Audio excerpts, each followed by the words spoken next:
Now, in the third decade of the 21st century, India faces many challenges. While it has firmly established itself as one of the greatest military powers, modernization always seems like a game where we play catch-up rather than lead from the front.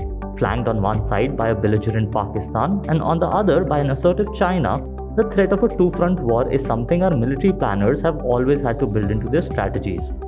On top of that, it has always been a long-term aim for us to dominate the ocean which bears our name.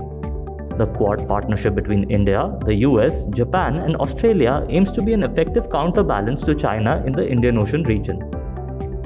The defense budget is broadly divided into four parts. Civil expenditure goes towards housing, public works, border road organization, Coast Guard, military police and CSD canteens. Revenue expenditure is for pay and allowances, administrative costs, logistics, ordnance factories and other such expenses. Capital expenditure is for buying new equipment like rifles, clothing, vehicles, tanks, field guns, combat jets, helicopters, warships, submarines, and the like. Pensions and other retirement benefits are for millions of veterans and ex-service personnel. As this chart shows, revenue expenditure is the biggest outlay for the armed services used to pay, maintain, arm, and move the second largest military force and the largest voluntary armed force in the world. Capital and pensions are the next two biggest expenditure heads. One of the main political positions that the Modi government takes is that it is strong on national security.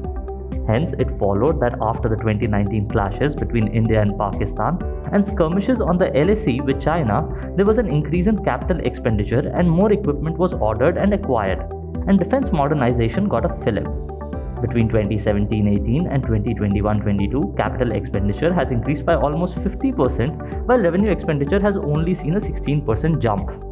The Air Force and Navy's capital expenditure have jumped 52% and 65% respectively in the last 5 years, as Rafale fighters, Chinook and Apache helicopters, Visakhapatnam class destroyers and Scorpene, and Arihant class submarines were inducted.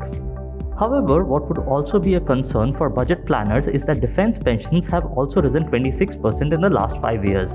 Efforts are on to cut costs wherever possible, including closing military farms, and it is possible that the military would also let go of surplus land, like it is being encouraged with railways and other parts of the government.